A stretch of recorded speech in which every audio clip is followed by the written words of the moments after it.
Good morning. I am Steve Weber. Welcome to the American Gumption Morning Show on Friday, May 7th. And today is show number 170. Wow, 170. And it's going to be a fun show because my friend and your friend, Victoria Reynolds, is going to join us in just about 10 minutes from now. And we're going to talk about her declaration of independence. We're going to go line by line through her little, what we call it, a manifesto, or we call it her personal declaration of independence. And so we'll go through that, and then we'll kind of read the whole thing, or you'll hear the whole thing, and then we'll go line by line, and Victoria and I will analyze it and tear it apart and talk about what it all means. So that's coming up in just about maybe about 15 after the hour. Alrighty, and so and I have a little monologue, and I wasn't 100% sure what I was going to do, but I go back to one of my old favorite things I like to talk about: writing to clarify my thinking. And I'm really taking the inspiration from Victoria's manifesto, in that she's clarifying her thinking by the writing that she's doing. And so I'll talk a little bit about that. I've talked about that a couple different times in a couple different ways. So maybe we'll try it with a different angle today. So that's coming up in my monologue segment just in about a minute from now. All righty. So let me tell you what's going to happen next week.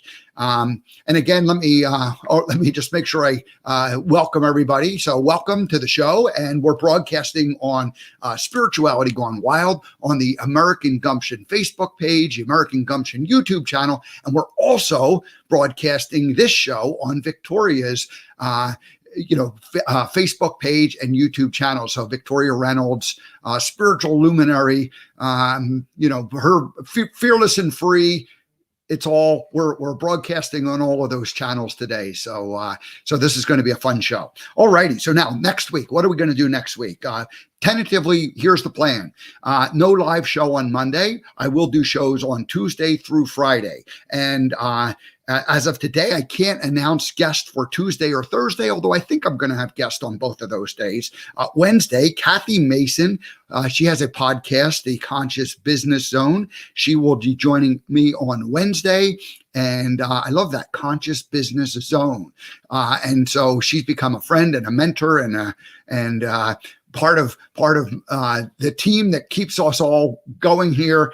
So that's Wednesday. And then on Friday, Diana Dameron comes back again, and Diana wrote the book Civility, and we're not going to talk about civility. Oh, we'll talk about civility because we're always going to be civil here on the American Gumption Show. We're going to be gracious and we're going to be civil. But what we're going to specifically focus that day on is disc profiles. One of the things that Diana does with working within an organization and helping an organization become more civil is she uses the disc profile, so that as a tool for people to understand, different personality types. And so I have done the disc profile several times over the years. It's been a few years since I've done it. And so I took the program a couple months back, and then we were going to do the show and we had to postpone it, but she's going to reveal to me what my disc profile is live on the air next Friday. So that's going to be a fun time. I kind of have an idea because I went back and I reviewed my previous disc profiles. And so I have, they always, depending on the time of day or the, where you're at in your particular journey of life, you get little variances, but these variances are like, it's like, they're all apples. In my case, they're all apples, and I might get a Macintosh or a red delicious apple flavoring from the disc profile. So they have a little bit of difference, but it's never like I get an apple and orange different profile. So I feel pretty confident that, whatever profile I test for next, get revealed next Friday, it'll be in alignment with the other profiles that I've taken. And so I'm looking forward to that. That'll be fun. That's next Friday, Diana Dameron, the disc profile. All righty. So now let's go ahead and jump right into my monologue. And I titled it Writing to Clarify My Thinking. And, so the way this all started for me was back in 2009. I started my first blog. And I remember I initially started it because, and this is going to be, Victoria will laugh when she hears this, because it was the thing to do. I was following the crowd. I wanted to, get noticed. And so anyway, I started my blog because, it was like, hey, if you're going to be somebody with a website, you need to have a blog. And so I started writing. And at that same time, it was really the beginning of permission-based marketing. It wasn't the beginning because Seth Godin had started, I don't know when he wrote the book, a couple years earlier, but let's just say for a good 10 years, the idea that you needed to get permission to get, if you wanted to send out, a newsletter to somebody, and you had to offer something of value to them to get them to sign up. It was a very different playing field now. It's like saturated. Everybody's got a blog. Everybody's got an autoresponder. Everybody's mass marketing you all the time. You're overwhelmed, with emails and our thing. So, but the idea was that you wanted to produce something of quality, and you wanted to be generous, and you wanted to, tell people what you had to offer them. So I had one challenge, one problem. I had to tell people what I had to offer them. So I had to decide what it was that I was going to offer them. So, before you can offer somebody something, you have to decide what it is you're going to offer to them. And for me, I didn't really quite know what it was what I was going to offer. I had been being Forrest Gump for the previous 15 years, and that was a heck of a lot of fun, and I could make people smile and laugh. But what was it that I was really offering them, that was making a difference in their life? And so the challenge for me in telling people what I had to offer them was I had to decide what I believed. I had to make a decision about what is it that I believe. And the challenge of telling people what I believed was I had to decide really what it was that I believed. And I didn't know, that was the point when I really didn't know what I believed. And so I ended up using that initial blog, as a way of kind of figuring that out. I would write things and publish them. And I published twice a week for several years, little articles, some longer, some shorter. But each time it was like me being forced to, say what I believe. Now, what's interesting is here, fast forward all the way to today, or at least until 8-9 months ago when I started the show and I started doing these monologues, it's kind of the exact same thing. I get to decide and tell people what I believe on almost a daily basis, or at least, 3, 4, 5 times a week. I get to, share these ideas. And so there's preparation, there's thinking involved in going into it. And so anyway, the challenge, I say here, the challenge of telling people what I believed is I had to think about it and decide what I believed. And so that takes some effort. Now I'm going to share my screen. Let's see if we can, there we go. This should work. So this became one of my favorite quotes. I came across this quote back, probably within the first year or so of my writing, and it's by William Faulkner, and he says, "I never know what I think about something until I read what I've written on it. I never know what I think about something until I read what I've written on it." That really that was kind of like my manifesto. That was like what, I was going through at that particular moment in time when I was just beginning it. It was like, oh my gosh, when I can, like, after you hit publish of your blog and you go back and, you read it and it really looks kind of official, when it's just on a, in a Word document or your Scrivener file and you're just, drafting it, but when you hit publish, it sort of looks official. And I remember going and looking at, what I had published and reading it and seeing, well, how does it look? And it's like, gosh, do I really believe that? And little by little by little, that was the way that I ended up really deciding how I, what it was that I believed. And so I took inspiration from Faulkner. Now the challenge is writing is hard. It takes a lot of words to effectively explain something. If you have a fairly complex idea, you have to, systematically go through a way of explaining it so that a person who's reading it can understand it. And there might be a lot of little subtlety points and details. Well, this is the way books get written, right? Somebody, writes a long story, about it, and now you're just doing it in a blog post, and, you want to explain things so that they make sense. So I was forced to become, more critical in my thinking. Not critical like I'm critiquing things, but critical in like, does it logically follow? Like if you're making points and you're explaining things. And so anyway, but the problem for me was writing these long, words. Some of these ideas got kind of complex, and I didn't think anybody read what I wanted to write necessarily. And so I ended up kind of shifting, and I ended up doing some mind mapping. And I remember I had my iPad, and I was thinking of this kind of complex, set of things. And I was trying to write it down, and, like it was just hard. It was a lot of things. And so suddenly I discovered mind mapping. This would have been back probably around 2012 timeframe. And I remember you could just put like a little bubble, and you could have an idea here and another idea there, and you could explain things, or you could show relationships to them, and you could see how they fit, and you could draw little arrows to it.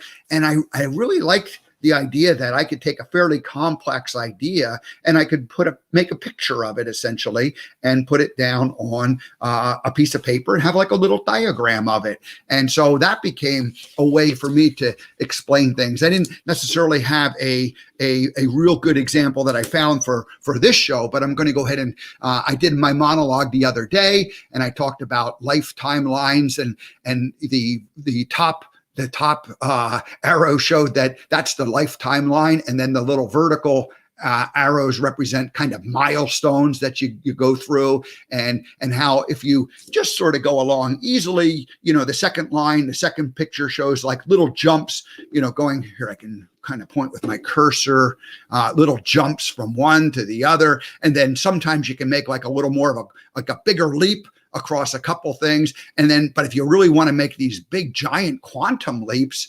then you need to be a lot more aware and a lot more intentional about it. So I started using pictures to explain things and that sort of thing. And what do they say about, what do they say about pictures? A picture tells 1,000 words, and complex and sometimes multiple ideas can be conveyed in a single still image, which conveys its meaning or essence more effectively than a mere verbal description can do. And here is a picture of Forrest Gump, Mr. Tom Hanks, standing up on the porch. And I just used this in one of my monologues not so long ago, in the last week or so, to talk about how, Forrest was at a dead stop in his life, and Jenny had left him.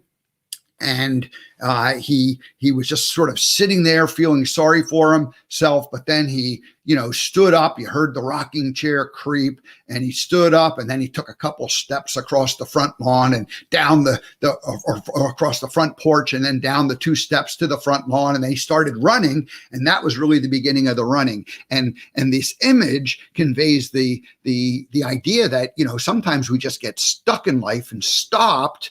And, what do we have to do? We have to just start taking some action like Forrest Gump did. And he just went for a little run, and he didn't have a destination in mind. It was not his intention to crisscross the country 4 times over the next 3 years, running. But he just, he got momentum going. And so I remember this monologue was about, momentum. And so sometimes you have no momentum and sometimes you don't. So there's a picture that tells, that 1,000 words. And so anyway, I just like to think that since Victoria is going to talk about some of the writing that she did, specifically her declaration, I thought it was appropriate to just, reflect back on how writing is something that's been good for me and healthy for me to, clarify my own thinking. And if we go back to Faulkner's quote one last time, it says, "I never know what I think about something until I read what I've written on it." And I love that. I just think that because it's just like, oh my gosh, that's me too. As I draft something, I go through a few drafts of it. I usually am able to just sort of kind of blurt the whole thing out in rough form pretty quickly, but then I go back and I do, several edits of it. And that's where the clarifying of the thinking comes in, and the part where I look at like a logical, does it make sense? And so that's my particular style. And I don't want this to be a writing seminar, or I won't even necessarily, I might ask Victoria a little bit about her process, but more importantly, it's just, that once you get to that finished product, once it's out there, then that's sort of what we believe. And then we have the option of changing it and revising it and letting it sit there for a while. So, alrighty. So that's that. I think what we should do is welcome our guest. Looks like Victoria's there, ready to come join us. Hello, Victoria. Welcome. Good morning, Steve. How are you? Welcome to the American Gumption Morning Show. Thanks for joining us. Yes, I'm happy to be here. It's 11 o'clock in the morning is really early. Well, I know that. And my hair, so it caught me in my natural state this morning. When I drove across the country, my first stop was down in Southern California, and I stayed with you for several days. And I tried to do my show at 7 o'clock in the morning, and it just didn't work very well because it's early in the morning. So and here all this time I've been doing my show from the East Coast. I said, "Oh, it's just you got to get up at 7 o'clock in the morning and come join us." And I maybe wasn't as empathetic or sympathetic to the burden I was putting on you West Coasters. So thanks for getting up early and joining us. Yeah, you're welcome. Yeah, my cats woke me up well before I needed to be here. So I had one this morning who insisted on licking my face this morning. So I finally said, you know what? Well, it's just time to get up. All righty. Yeah. Well, good. Well, we're going to go through your manifesto in just a minute here. But let me kind of just review who you are. I'll read your bio one more time. We did this the first couple times you visited. You visited, gosh, at the very end of last year, the last week of December, and then in January you came back, and then we did a couple shows together last month when I was out in California. But just so people know and remember, let me go ahead and just take a minute and let people know who you are. Is that okay? That is perfectly okay. Especially since it's a very flattering, nice description of who you are. So Victoria Reynolds is a spiritual luminary, oracle of freedom, ascension activator, story healer, and author. 3 or 4 time author, I believe. Victoria does what she does because she must. It is her calling and purpose to be a voice of freedom and share her light so that others may see the light within themselves. Victoria was born into a polygamous cult. She was one of 16 plus children, and she ran away at age 17. The financial crisis of 2008 was her midlife crisis. Today, she lovingly calls it her midlife rebirth. It activated Victoria's higher purpose and up-leveled her spiritual gifts. Victoria is most proud of the work she's done on herself to find and become who she is today as a voice for spiritual freedom and infinite love. I love that, spiritual freedom and infinite love. Very nice. By processing her own suffering, it has allowed her to be the light she is and to assist others in finding their own freedom. So, Victoria Reynolds, welcome back to the American Gumption Morning Show. We're grateful that you're up early and joining us this morning. Thank you, Steve. Yeah, as I said, I'm always happy to be here. It's fun. Every once in a while I look at the last video that we did, and it just makes me feel like kind of silly inside because we always have so much fun together. We had and one of the trip across America had 3 main lessons that I learned. I'm only going to mention the first one. And the first lesson that I learned from the trip was that Zoom is good, face-to-face is better. So we had a chance to be face-to-face, and we did have fun. We had our shows were we had a purpose for each particular show that we did, and you were a huge help, and I really appreciated it. And you were a good sport in the sense that you kind of let me try some wild, crazy experimentational things once or twice, and we're like, yeah, that's not going to quite work as well as we thought it would. But we got through it, and it was a lot of fun. And then by that last show that we did, I think we were just both relieved that the week had went well, and it was kind of time to say goodbye, and it was a lot of fun because we just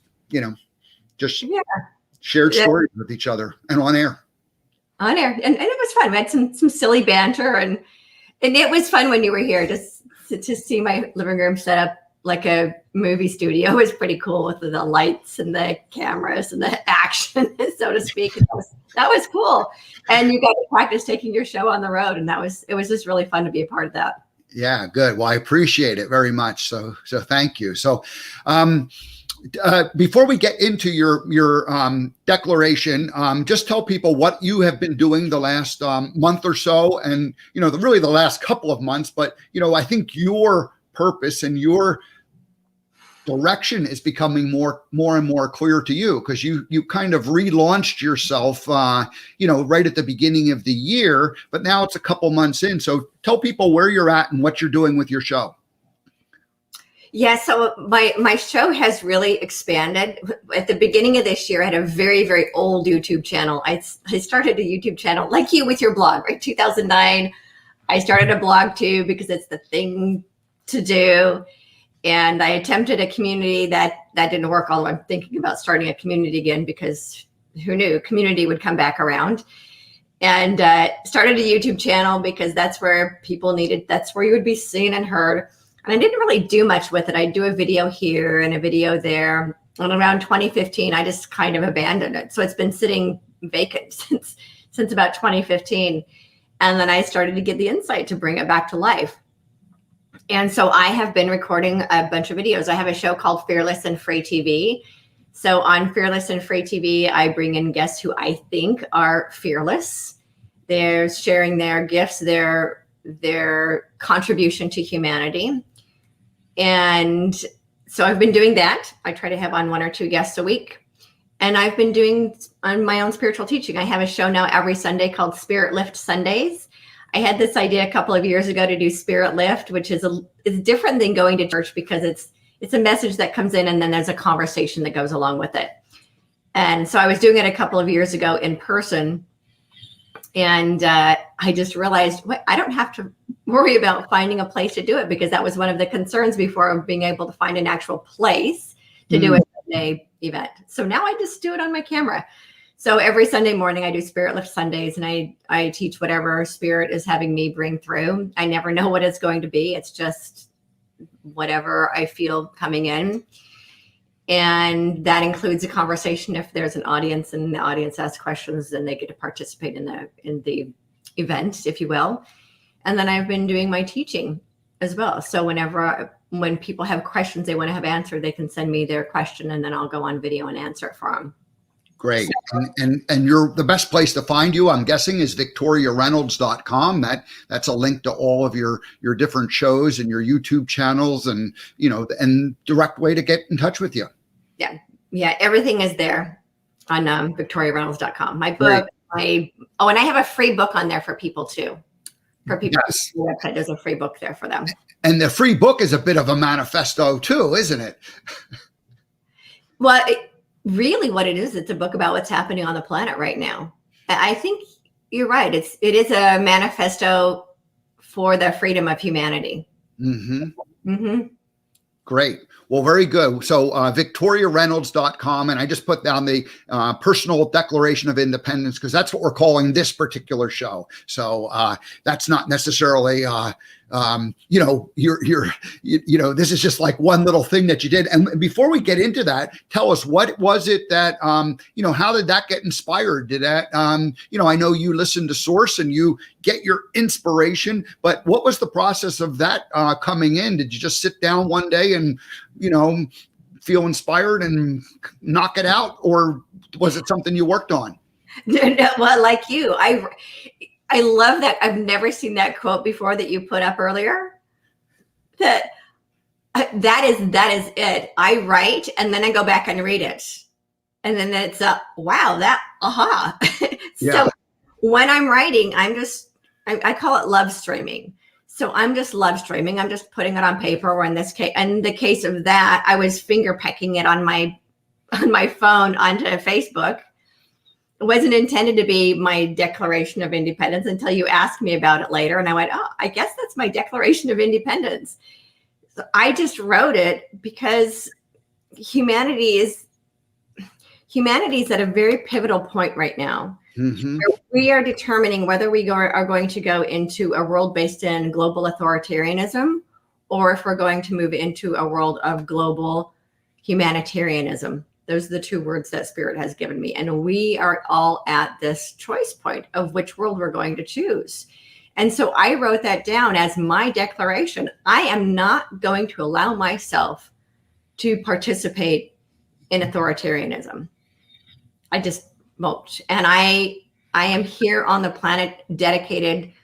Basically, I've said, not on my watch will humanity be thrown into global totalitarianism.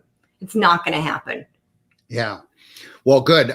So that's interesting. You said you published it on Facebook, and did you just sort of pen it right there, or peck it out on the keys on Facebook? I mean, or did you have it somewhere? You didn't like write it ahead, and so you did that. You went and you looked at it, and you maybe did a few edits, made sure that words were spelled correctly, and that sort of thing, and then you just hit launch, and that was it, huh? That was it.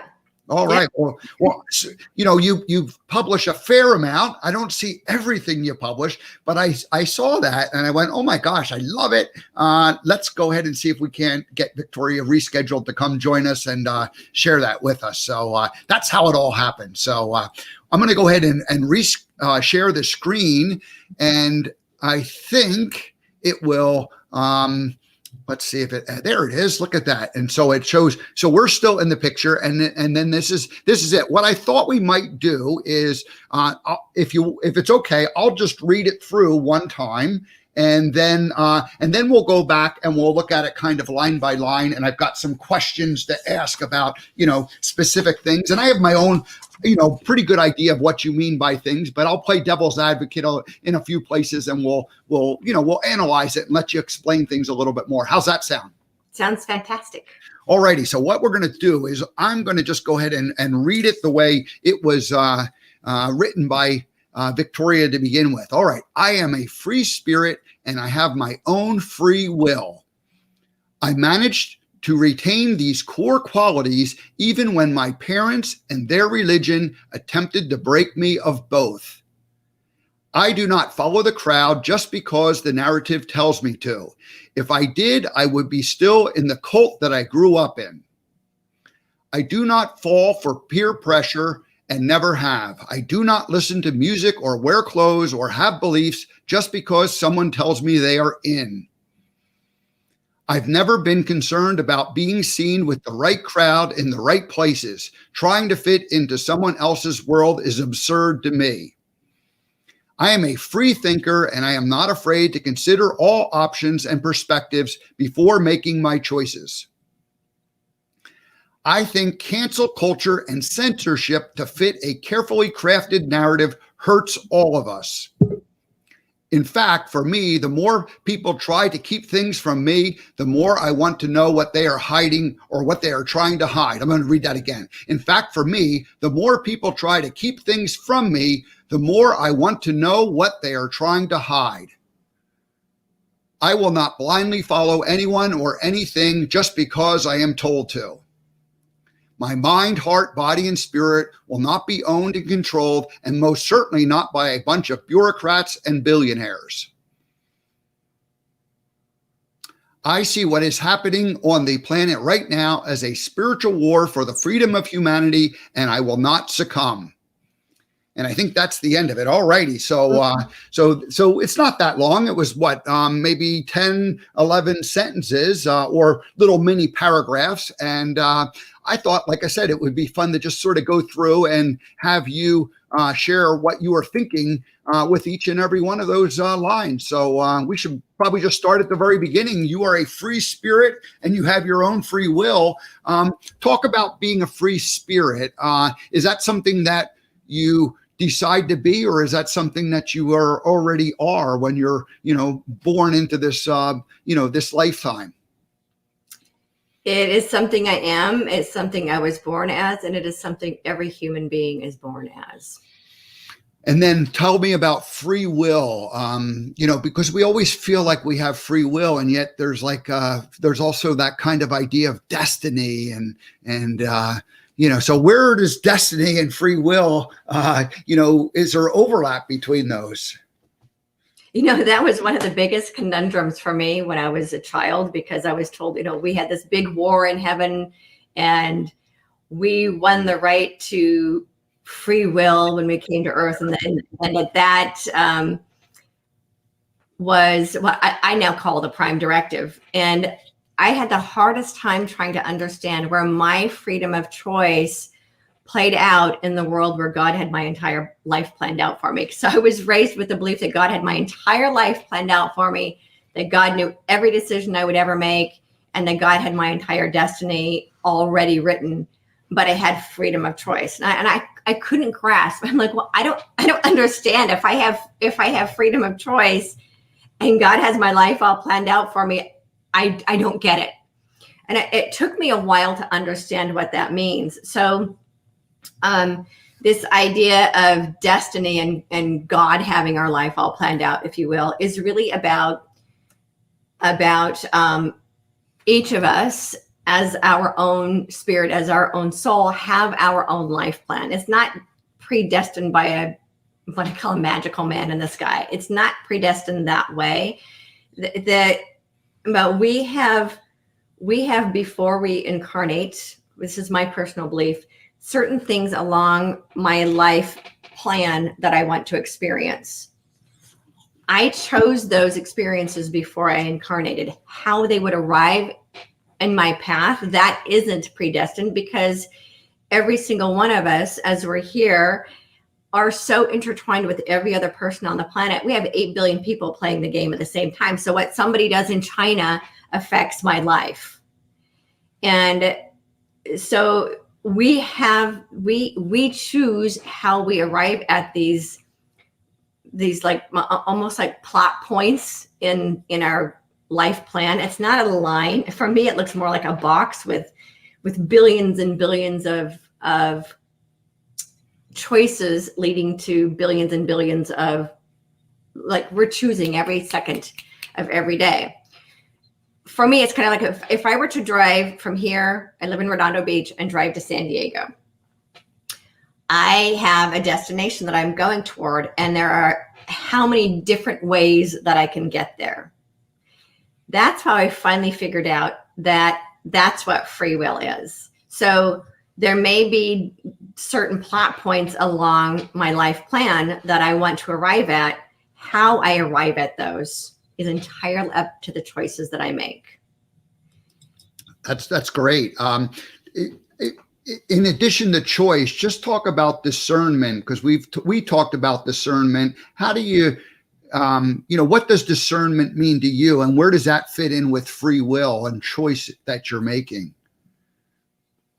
Well, it's about taking the time to listen to the information that's being put in front of me and stop and tune in and ask myself if this is true for me. And I think that a lot of people don't take the time to stop and really consider, is this what's best? Is this just information that's being bombarded at me and I'm assuming that it's true? Or am I going to sit with this and discern if this really is true and if this really is what's best for me? And a lot of people don't take the time to make conscious choice. That's, for me, that's what free will is. I actually have to intersect something really, really quick here. One of the reasons I was running a little late this morning is because there was an emergency meeting in the ethers. And the prime directive on our planet is free will choice. Free will choice has been usurped. There have been beings on our planet who have been manipulating it because they found a loophole. So the universal directive was officially voted on this morning and changed to conscious free will choice, being the new prime directive across all time and space. Conscious free will choice. Because conscious was not put in there. There have been people on our planet who have been using what I call blind compliance to get people to follow what they want human beings to follow. And humanity doesn't even know they're doing it. Yeah. Well, very good. So thank you. We're getting updated information by the moment. Breaking news. All righty. Well, let's keep, we can move along. I managed to retain these core qualities even when my parents and their religion attempted to break me of both. Core qualities, what are they, and where do they come from? And I have a couple of ideas. So let me just sort of throw out different things, and then you can take it anyway. So core qualities, what are they? Where do they come from? And then there's those early influencers in our lives, our parents, religion, society, and how do they affect us? And how do we make peace with the fact that, these were, people who were doing what they did because they believed it was the right thing to do, and yet it really wasn't the right thing for you. And, there's a rejection of the ideas and the teaching that we come to, but we don't want to necessarily, reject the people. And, we may or may not reject the people. So there's like a whole lot of, it's a bit of a can of worms in terms of, looking back on our early beginnings and accepting it with love and grace. And at the same time, deciding what do we want to have for our future and what do we really believe? And because it's their beliefs don't necessarily mean they're our beliefs. So that's it's wide open for you to take it away. Yeah, absolutely. So what I know now, I used to think these were my weaknesses, and now I know they're my strengths. So such as being a free thinker. I asked so many questions when I was a little girl, and my parents did not know how to answer them. So I would get that's just because that's the way it is. That's how God made it. And because I said so. And if you ask again, you're going to get spanked. So, I was really an independent thinker. I was very high spirited. I got spanked a lot because my parents didn't know what to do with me because I wasn't one of those girls that was just going to sit and play dolls. I wanted to be outside climbing trees and doing non-girly things. And I had a strong will, and they had a really hard time with that. It's, one of the things was that children needed to have their will broken, and that you needed to come to God with a broken spirit and a broken will. So that was part of it. It was breaking my spirit, and my spirit wasn't broken easily. They did a really, really good job of breaking my self-esteem. But I discovered later that those were actually this independent mind and this high spirit and this person who was so curious that I questioned everything, and that I voiced what I was curious about ended up being my strengths. But for a very, very long time, I thought that they were my weaknesses because I'd been told I needed to be broken of them. But I still managed to retain them at the core of who I am, even when those around me attempted to break me of those. Yeah. It's, how do you look back on it now, and how do you have peace? Because I had to go through my own, my childhood was very different than yours. But at the same time, it came a point in my life, back in 2009, when I started really examining, well, what do I believe? And I realized I have to once you start excavating your beliefs, you go back and you gotta look at every darn thing. And some of them, you go, wait a minute, that's not that doesn't make sense to me. I choose not to believe that any longer. And there's like a moment in time when you kind of have to reject the person who gave you that idea. And at the same time, in my case, I didn't want to reject my parents, but I was able to reject the ideas, some of the ideas, and a lot of them were great ideas. And still, but boy, when you open the can of worms of looking at every core belief, man, it's it's some hard work that has to be done. Right. It's like a spiritual unpacking. So one of the things that I discovered was self-forgiveness. That is, I actually have a Facebook page called the Self-Forgiveness Project, because self-forgiveness is such to me, an invaluable part of our own personal spiritual liberation from the fear-based reality we're presently in. And so the core line is, I forgive myself for ever believing the irrational belief that ... and insert that irrational belief there. And then you can say, I replace that irrational belief with my new belief, which is, and then you put the new belief there. So when you create a vacuum, you need to replace it with something else. What that does is that allows us to no longer harbor any kind of blame or anger or resentment or judgment toward once having that belief.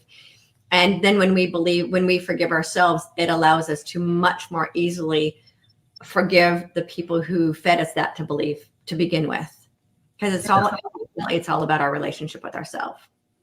All righty. Well, very good. That's I'm glad you spoke to that. All right. Let's see if we can keep going here. So I do not follow the crowd just because the narrative tells me to. If I did, I would still be in the cult that I grew up in. And we have a lot of narratives going on and we have a lot of narratives going on right now in the world. And so I guess I'd ask you, like, what is a narrative?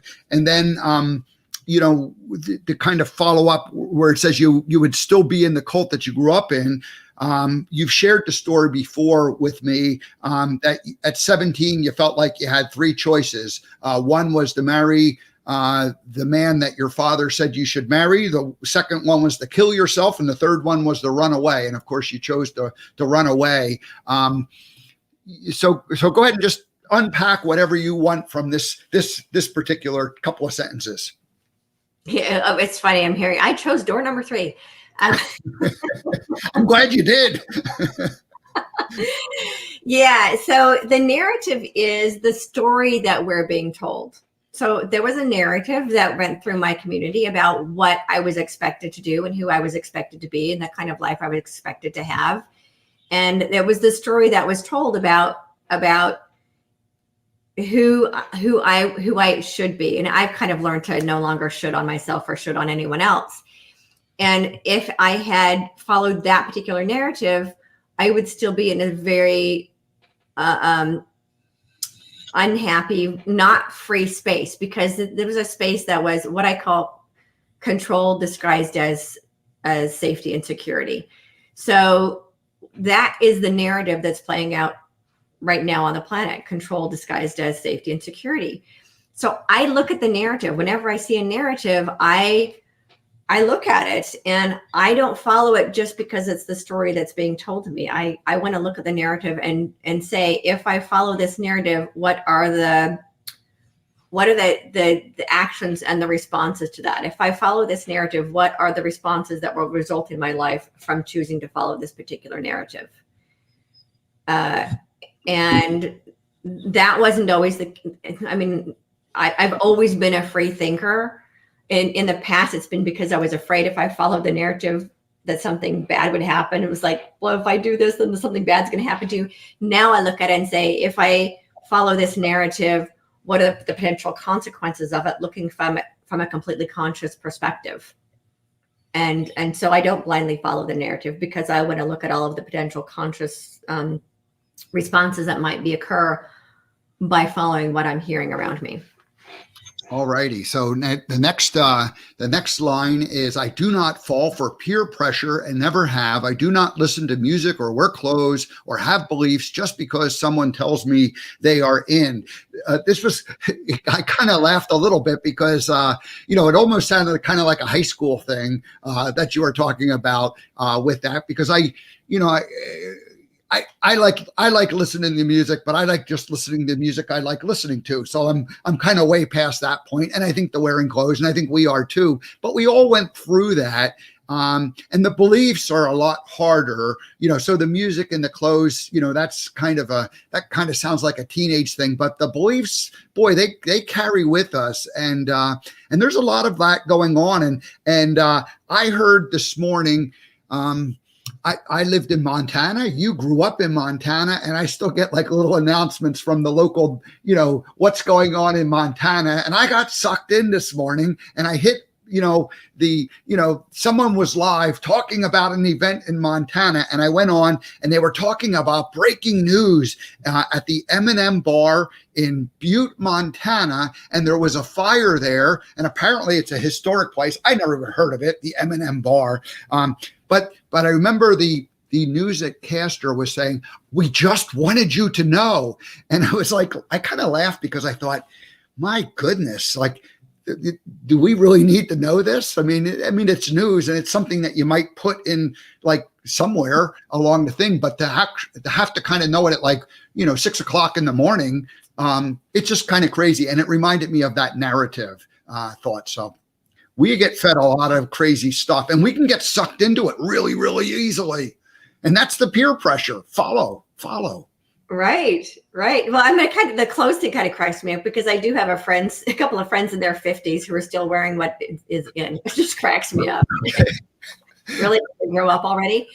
And the beliefs. So as you were saying, like with this show today, well, in the case of the media, they will grab anything that will create a fear response. Really what it is. What is it that's going to create a fear response? Because the news is it's constantly triggering the human ego, the human personality to keep us in a fear response. And I just, I see it. I see how it is intentional. I would so much rather get up in the morning and say, oh my gosh, breaking news that so-and-so, that there was a person who went out and fed 100 homeless people last night. This is breaking news this morning. We just thought you should know. Can you imagine that kind of news being what people wake up to in the morning? How about that? Yeah, that would be great. That's much more uplifting than the, than the fire, which, tragic for that particular business. But is it something that we need to fill our mind with, like first thing in the morning? Absolutely not. Absolutely not. And you mentioned ego, music and clothes and, like different people. I mean, that's all ego-based fears or concerns. What if the morning news would have been the M&M bar burned down and the entire community banded together to help the family out, or something like throw a positive spin on that story. And then it gets people saying, ooh, I want to be a part of that. Yeah. Rather than the fear of, oh my gosh, what if that was my business? And because that fear response kicks in. What if we were just to see the story and then give it a love response? Exactly. And it's just, so it is, again, it's the belief just because someone tells me they're in. So, and we see that the media has gotten really good at telling us what to think. This is what the new in thing is for people to think. Everybody needs to think this. And I don't. Just because I'm told to believe something doesn't mean I have to believe it. All righty. Well, this is along that same line, this next one. I've never been concerned about being seen with the right crowd or the right place. Trying to fit into someone else's world is absurd to me. And that's really talking about, the thinking, or the, wanting to be part of the crowd. And that's really what the paparazzi and the whole celebrity lifestyle is all about, where they, feed you, what you somehow should be concerned with. Yeah. I think so. When I was a kid, they called me a rebel, that I was rebellious. Like, of course, now I know I'm just independent, to the difference. I wasn't rebelling because I was a bad person. I was just independent. So I was like, in the 1980s, I was one of those kids that I was into punk music because I didn't care about being seen in the right places and in the right crowds. I wanted to be the person who was kind of the opposite of that. Mm-hmm. And I'm okay with that now. I am kind of the opposite of what people expect me to be. I just don't play that game. All righty. Well, very good. All right. I am a free thinker, and I am not afraid to consider all options and perspectives before making my choices. That's really kind of that discernment thing we mentioned earlier. Yeah. I'm really frustrated with the fact that a lot of the information is filtered for me. And that even goes back to when I was a child, that the information in my life was so filtered that I was only allowed to think a certain way based on the information that was filtered. And I think you were there. You drove through the community. Our church and our school were the same building. And I only knew what I was told to believe. But there was part of me that said, I don't want to believe this. I got so excited the first time I saw a magazine that wasn't allowed for me to see, because I was allowed to see something else beyond the controlled narrative. And I'm still that way. I don't like having my narrative controlled.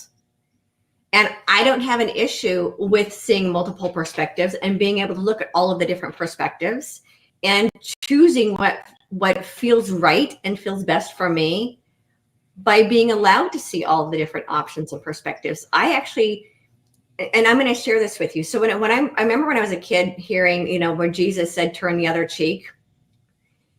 And I always thought that meant turn the other cheek so that somebody could slap the other side, because that's how I felt. I was getting beat up on one side, turn the other cheek and let them beat up the other side.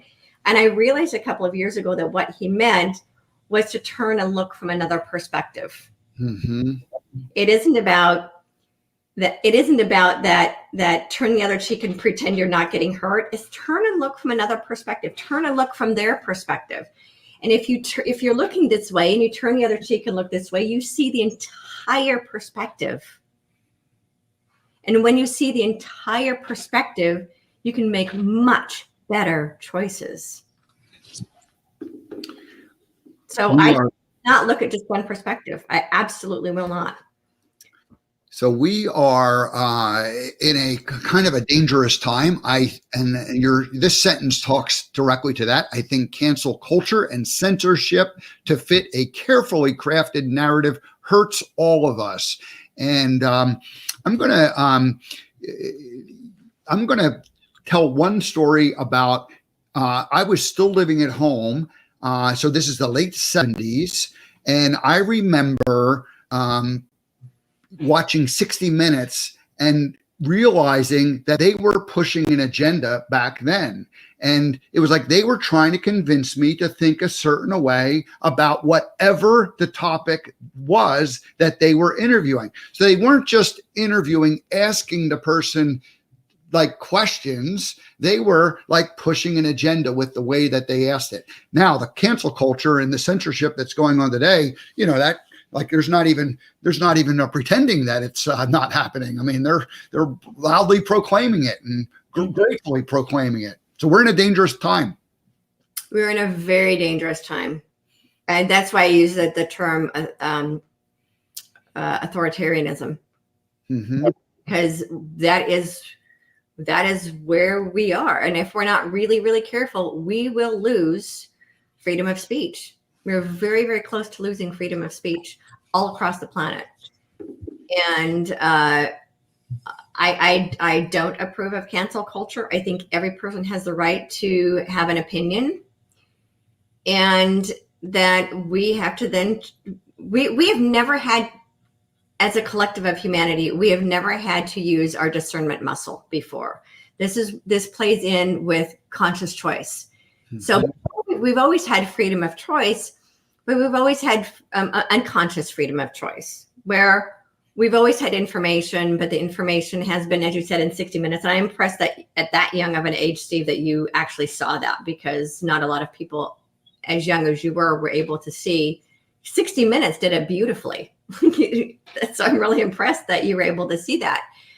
We're now with the fact checkers, which I laugh now. I actually call them page censors, because they sometimes the fact checking is hysterical to me. They fact check the CDC site, and the CDC site says exactly what it says, but then the fact checker says that's not what it says. Like, but it's right in front of me.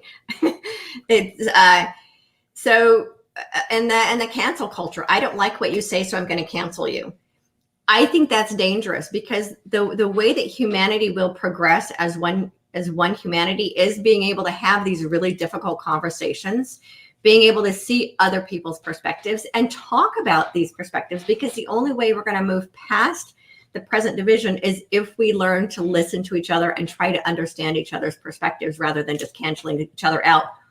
Because when we just cancel somebody because we don't like what they say, then we lose the ability to work together in unity, and the division will get worse and worse and worse. And our ability to speak our truth will get worse and worse and worse.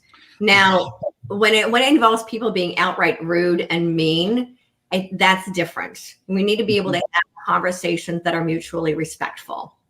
But just canceling people because we don't agree with their perspective, I think, is really dangerous. And we're getting very, very close to losing the right to speak at all. The muscle that Faulkner spoke of, where he would write and then he would read what he wrote and he would decide whether that was indeed what he believed, that's not being exercised at all in the cancel culture. The cancel culture is just like, it's not, there's no argument being made. It's just eliminating what you don't like to hear. So. Right. And of course the algorithms don't help, because their algorithms only pop up. Their algorithms only feed you what the algorithm thinks you want to believe. So it just keeps telling you more of what you believe. And that's creating more and more and more division. And we need to be able to have those difficult conversations and try to see from each other's perspectives, because that's how we move forward in a collective of what's best for all concerned. So discernment and conscious choice are now where we presently are with humanity, and we need to start using those two muscles. All righty. I moved the next screen already. It says, in fact, for me, the more people try to keep things from me, the more I want to know what they are trying to hide. I mean, this is like, any child, you're a mother, you have children. Like, Victoria, how well did it work for you telling them not to do something? Why? Right. We are curious human beings. We want to know. And so when we're being told this is the only thing that you're allowed to believe and look at, everything else, you can't even look at it, hey, what's going on here? So I get it. Yeah. Well, and human beings are curious. We are curious by nature. And this is kind of stifling our curiosity. And the curiosity needs to be woken up within us again. Very good. All righty. So I will not blindly follow anyone or anything just because I am told to. I have a bit of a stubborn streak in me, and so I can relate to this one. And I'm reminded of the vaccines that are going on today. If you even ask and question, and people are curious about, like, well, what about this or that? Like, you're just shamed and shunned, and you're canceled. And so you're being asked to blindly follow and not even have a question about it. Right. Yeah. Right. Well, and we're not being told the truth either, then that's what's really frustrating for me. That's about the controlled narrative. People are not being told the truth. People don't even know that they're part of a clinical study. They have no idea. And I think that human beings deserve to know that. Absolutely. But we're blindly being told that this is the in thing to do. And I don't do things just because it's the in thing to do. And I'm not going to be peer pressured into it. All righty. So 2 more sentences. My mind, heart, body, and spirit will not be owned and controlled, and most certainly not by a bunch of bureaucrats and billionaires. I don't think we need to name who the bureaucrats and billionaires are, but just talk a little bit about the idea of the mind, the heart, the body, and the spirit, and how there's these different, things the different entities that we think and we respond and we know by. And when we can tune in and bring all of those together, it really changes the ability to see. Right. So every one of us has 4 intelligences, and it took me a while to grasp the heart's intelligence as well. So we all have 4 intelligences, and a lot of people are only following the mind's intelligence, and the mind's intelligence is very easily manipulated by what it sees and hears around us. The heart's intelligence is to be able to ask, is this the most loving choice? Does this feel like it's the most loving thing for me and for all concerned? It always has to be about not just ourselves, but for myself, for my family, for all of humanity. Does this feel what's best for my heart? And then listening to our body. Is this what's best for my body? And our body is very intelligent. It will tell us if the choices we're making is what's best for us. And then spirit, of course, is our soul. It's our auric field. Does this feel spiritually what's best for me? And tuning in and listening to that as well. So when we make that's part of making conscious choices. Are these choices that I'm making, are these best for my mind, for my heart, for my body, and my spirit, for me as a whole?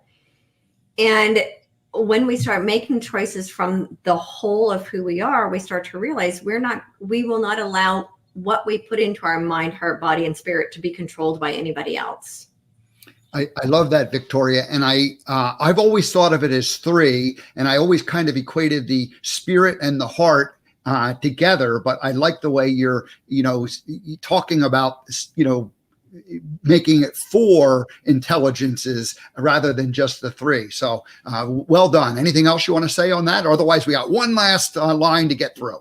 Yeah, well, the heart is part of the new ascended earth consciousness, and it is making every choice in our lives from the space of love. And that, I don't think that is a muscle that humanity is going to have to learn how to make it from a space of love for ourselves, love for our families, love for our community, love for all life on earth. So it is the making choices from the heart is again a part of this new muscle that we are learning to use. All righty. And we know that the heart is the largest muscle or the most active muscle. So absolutely perfect there. All righty. And so that's, let's see, here we go. This is the last line from your declaration. I see what is happening on the planet right now as a spiritual war for the freedom of humanity, and I will not succumb. Well, that is the declaration right there. I see what is happening on the planet right now as a spiritual war for the freedom of humanity, and I will not succumb. And I guess the only thing I'll ask is, what would you say to the naysayer who's like going, oh, well, this is just crying wolf. There's nothing to worry about. Is that too strong of a statement, or is that indeed where we are today? I think that's where we are. We are in a battle between light and dark. And and here's the thing. Light always wins. It always does. And there are people right now who are terrified that we chose as souls to learn through the contrast of light and dark and the contrast of fear and love. And we have been learning in that contrast for thousands of years. And enough souls have agreed to no longer learn through that contrast. So we are moving into a new level of humanity where that contrast will cease to exist.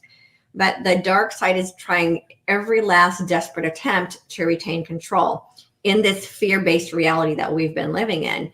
And enough of us are starting to say, you know what, I'm not going to play that game. I refuse to be part of the fear-based narrative, and I'm no longer choosing to be a part of the darkness. And the light is so much more beautiful space to live in. Why would I choose to live in the dark?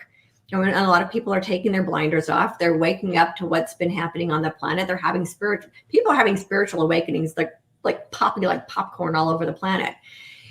And so when I say the light always wins, when we go back and we look at every movie that's ever been made about the battle between good and evil, light and dark, light always wins. And so we're in that right now. Our planet is kind of like in this, the final battle between light and dark. We're kind of in that right now. And I just want to remind people that the light wins. We just need to remember that. And we need to stay focused on that truth and not allow ourselves to succumb to the stories and to the darkness that's being perpetrated around us. All righty. Well, Victoria, that we've come to the end of the of your declaration and the end of the show. We're already a couple minutes long. So, gosh, this was a lot of fun that you joined us this morning and went through it. Hopefully, it was as fun and enlightening for others as it was for me. I appreciate the work you're doing, and you are really on the leading edge of putting yourself out there. I like to think about all this, and you like to actually talk about it, and I respect that, and I appreciate that you're willing to lead the way. You're you're a fearless woman. So thank you. Thank you. I appreciate that. Well, that's why I'm here. I would say that's why I put myself here.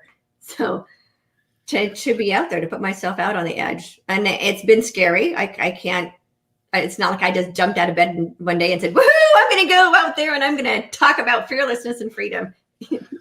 I had to work through my own process. Everybody does. So, but I feel like I'm finally here and I'm ready to speak what I know my truth is and who I'm here to be. And I'm not going to, again, I'm not going to succumb to the fear anymore. Well, great. Well, so if you would like to learn more about Victoria, go to her website, victoriareynolds.com. There's the website down there. And this was Victoria's own personal declaration of independence that we went through today. So thank you so much. Will you come back and join us again? I sure will. All righty. Well, thanks. We'll see you next time. Thank you, Steve. We'll see you all. All righty. Well, that was fun. I knew it was going to be fun. And let me just find here we go, my show notes, because I'm going to tell you what happens next week, and then we'll wrap it up and we'll finish this show. So Monday, there'll be no live show.